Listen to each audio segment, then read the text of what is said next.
prisão dele era muito válida. Ele foi seu próprio advogado, assim, no julgamento. Pode-se dizer que sim. O Ludendorff, que era um herói de guerra, praticamente não acontece nada com ele. O Hitler é preso, ele vai para uma prisão chamada prisão de Landsberg, junto com um dos seus principais colaboradores, o Rudolf Hess. E o Rudolf Hess, ele era um estudioso de ciência política, e ele tinha um professor que dava aula para ele na universidade. Um nome muito esquecido pela história, mas um nome muito importante. O professor Karl Ernst Haushofer. O Haushofer, como eu disse, acho que eu e mais 2 pessoas no Brasil devem saber o nome desse maluco. Ele foi o idealizador de vários conceitos que o Hitler usaria depois. Haushofer, ele cunhou a Geopolitik, não confundir com geopolítica. A Geopolitik é um termo, uma perspectiva completamente germânica, onde ele argumenta, entre outras coisas, de que um país poderoso como a Alemanha, ele tem quase um direito de conquistar nações menores em busca de algo chamado Lebensraum, o espaço vital. Isso era inerente ao avanço das nações. Isso entra na cabeça do Hitler. Tanto que é nesse período que ele escreve o livro dele, Mein Kampf. Não esquecer que são 2 volumes. O primeiro volume do Mein Kampf é muito mais uma autobiografia. O segundo volume ele trata a respeito dos planos dele a posteriori, de quando ele assumisse o poder. Então, tem uma curiosidade. Quando a Alemanha toma a Ucrânia, por causa do Tratado de Brest-Litovsk, o Hitler ele fala a respeito da Ucrânia no livro dele. Ele diz que a Ucrânia seria imprescindível para o Império Alemão, porque a Ucrânia seria uma espécie de fazenda gigante da Alemanha, utilizada para alimentar a Alemanha como um todo. Mas ele é preso, ele é condenado, se eu não me engano, a 5 anos de prisão. Ele não fica nem 16 meses preso. Ele sai, só que ele fica proibido de tecer discursos em público e ele fica proibido de ser a cara do movimento, vamos assim dizer.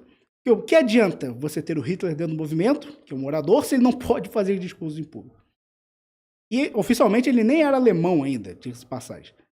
As pessoas esquecem muito, mas o Hitler não nasceu na Alemanha. Ele é austríaco, né? Isso. Ele nasceu numa localidade chamada Braunau am Inn. É alguns poucos quilômetros que era a época fronteira do Império Alemão, mas ele não era alemão na época. Ele só vira alemão oficialmente em 1932. Então, durante esse período, salvo engano, ele era apátrida durante essa época. Mas austríacos e alemães, como uma coisa que eu posso até comentar depois, a questão da Anschluss, eles se consideravam praticamente o mesmo povo. Tanto que Áustria em alemão é Österreich, é o Império do Oeste. Tanto que é praticamente o nome de uma... como se fosse uma colônia, como se fosse um protetorado. Nem parece o nome de um país, propriamente dito. Enfim, durante esse período, ele sai da cadeia. E durante o meio dos anos 20, ele vai reestruturando o movimento, ao ponto que ele se sente forte o bastante para disputar as eleições presidenciais. Ele se lança como candidato à presidência em 1932. Pelo Partido dos Trabalhadores. Agora chama-se Partido Nacional Socialista dos Trabalhadores Alemães. Até eu lembro lá no longínquo 2018, tinha cada discussão retardada. Tipo, o nazismo ele é de esquerda ou o nazismo é de direita? Aí vem um retardado e diz assim, não, é óbvio que o nazismo é de direita. Aí vem outro retardado. É óbvio que o nazismo é de esquerda, tem socialista no nome. Se a pessoa se der o trabalho de estudar um pouquinho, ela vai conseguir encontrar algumas entrevistas do próprio Hitler, onde ele diz que os socialistas, vulgo os marxistas, né, eles haviam roubado a terminologia socialista. Ele dizia que socialismo era algo que podia ser englobado para a questão germânica. Então, quando ele diz socialismo, não tem nada a ver com o Marx. É muito mais para dar um contorno nacionalista, vamos assim dizer, para o movimento dele. Tudo bem. Ele consegue eleger uma quantidade absurda de deputados por Reichstag. Ele consegue o apoio de vários industriais da Alemanha, como as indústrias Thyssen, indústria de ferro muito poderosa, a Lufthansa, uma empresa de aviação. Ele consegue o maior avião comercial da época para fazer campanha pelo país. Então, a campanha presidencial dele, que ele faz ali em 1932, de certo modo, ele criou a campanha presidencial moderna. Essa coisa de viajar para vários lugares. Ele fazia, às vezes, 5 discursos por dia nas mais diversas localidades. Aí ele tinha um fotógrafo, chamava-se Heinrich Hoffmann. Aí diziam que era extremamente cansativo, né? Você viajar tanto, fazer tantos discursos. Falavam que ele conseguia se reenergizar pela força do próprio ódio. Ele odiava tanto as coisas que... aquilo que ele estava pregando ali, que ele se reenergizava naquela situação. O ministro da propaganda já andava com ele nessa época? Na época ele não era ministro da propaganda, era o Joseph Goebbels. O Goebbels ele é enviado para comandar toda a propaganda em Berlim ainda nos anos 20. Ele tem muito sucesso ali. Ele já trabalhava junto com Hitler ali, ele já cuidava da imagem. Já. O Goebbels é uma figura muito curiosa. O Goebbels ele foi comunista no começo da vida. Nossa. Só que ele se impressionou tão... nós temos os registros dos diários dele. Ele se impressionou tão absurdamente pelo Hitler que ele acreditava piamente que o Hitler levaria a Alemanha a um novo futuro. A gente pode falar que isso são ideias nacionalistas? Olha, dá para dizer que sim. Todo aquele contexto do Lebensraum que a Alemanha tinha, aquela perspectiva ultra patriótica, completamente deslocada que eles levaram a cabo, é que no fim das contas, termos você pode utilizar no contexto, muitas vezes, que lhe for mais conveniente.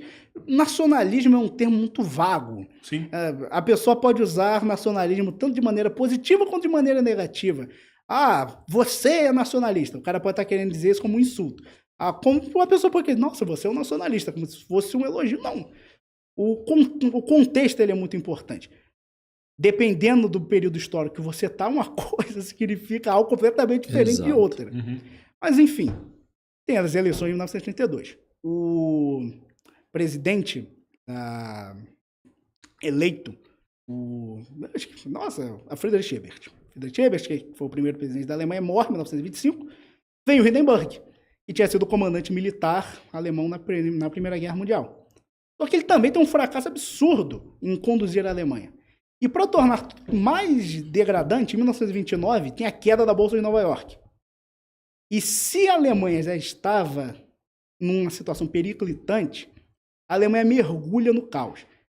A moeda da Alemanha era o marco. Na época, um pão podia custar 9 bilhões de marcos. Nossa. Caramba, mano. Chegou um ponto... Imagina a questão da Venezuela, por exemplo, onde o papel higiênico ele é mais caro do que o dinheiro. Onde qualquer coisa que você tem que comprar... Você tem que levar um maço, sei lá, uma cesta de dinheiro. Por exemplo, um cara que era um padeiro. Muitas vezes padeiros eram assassinados ou eram agredidos porque o cara não queria vender uma certa quantidade de pão para você, porque ele não tinha onde colocar aquele dinheiro. Então, o cara vendia pão para 20 pessoas, a soma de dinheiro em notas que ele recebia, o valor era minúsculo, só que o volume era imenso.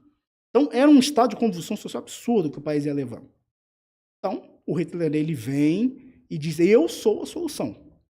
É até uma coisa curiosa, ele ajuda a criar o caos para dizer que ele era a solução. Para vender a solução. Porque o país não estava em convulsão social apenas por conta da crise de 29. Ele já tinha criado uma organização paramilitar chamada SA, a Sturmabteilung, que servia literalmente como um exército do partido. E a posteriori ele cria a SS, que era a guarda pessoal das lideranças do partido. E essa decadência era no país inteiro? Ou a comunidade judaica ela vivia bem, ela vivia numa posição diferente? Olha, grande parte da comunidade judaica, é porque os números variam, mas, por exemplo, tinham poucos judeus na Alemanha. É uma população